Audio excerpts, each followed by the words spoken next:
Congratulations on the result this evening, 4-0 ultimately. Was the outcome? What were your thoughts on the game? Probably one of those frustrating little games tonight. You know, Hong Kong, to their credit, played with a lot of spirit, a lot of character. Basically parked 11 players, 25 metres from the goal, blocked all and sundry that we threw at them, and defended as if their lives depended on it, and did very well. I think from statistics we had 83 crosses go into the penalty area. I don't know how many corners and how many times we hit the woodwork. And you know, it's the kind of game where we hoped to have scored more goals, but at the same time, you know, the players did what we asked them to do, created enough chances, and unfortunately on the night there was lots and lots of red-coloured bodies around the place to block things. Despite the perhaps unsavoury or maybe unfamiliar nature of the games, a lot of the players out there accounted 7 players that started that had 10 caps or less for the Matildas. So how valuable was that experience tonight for those sorts of players in terms of coming up against the Asian opposition?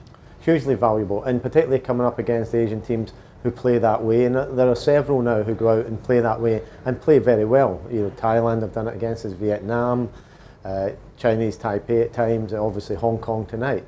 And it's something that you're not used to playing against, and it's very difficult unless you go out and you get a lot of time to practice playing against that kind of system and against these kind of teams. So, you know, the fact that we've got a very young and still very inexperienced team, you know, tonight's a great learning experience for them, and a great football experience in a lot of ways.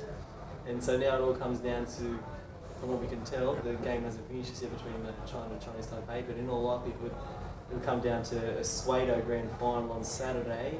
How do you get the players up for that game, and how do you get them up to achieving the optimum result?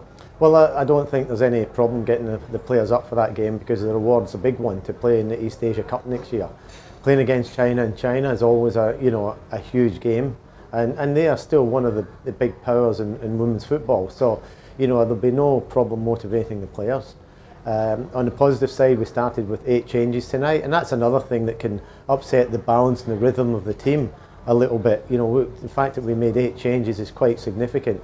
So going into the game on Saturday, we'll go in with a group of players, none of whom, apart maybe Steph Catley, is the only player who's actually played 2 games, and you know, so hopefully we'll be fresh, fit, and healthy.